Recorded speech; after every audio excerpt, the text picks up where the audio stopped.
Once upon a time, in a small cottage at the edge of the forest, lived a brother and sister called Hansel and Gretel. Times were hard, and there was never enough to eat.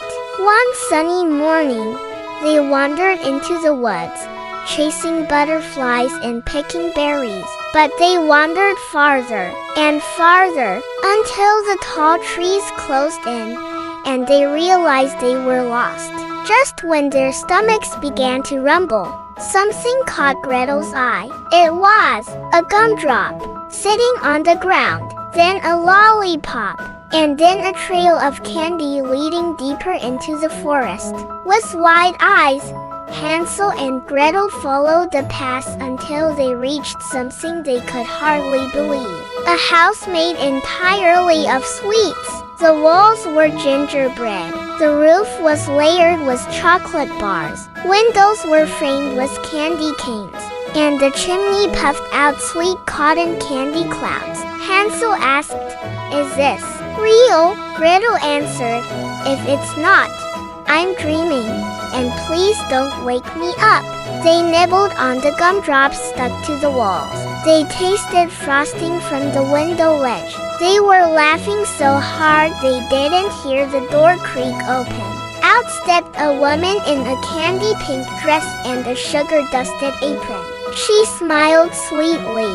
My, you poor children look so hungry. Come inside, there's plenty more."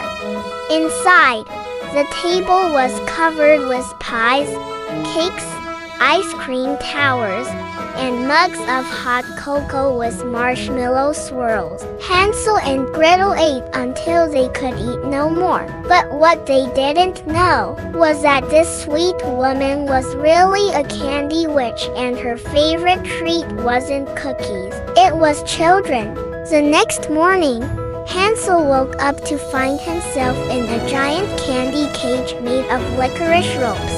The witch cackled, "Eat up, little boy, I want you plump and sweet." But Gretel, clever as ever, pretended to help the witch, while secretly planning their escape.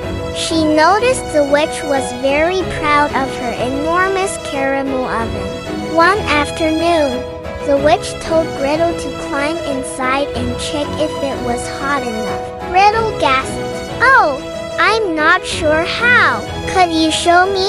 Grumbling, the witch leaned in to demonstrate, and quick as lightning, Gretel pushed her inside and slammed the caramel door shut.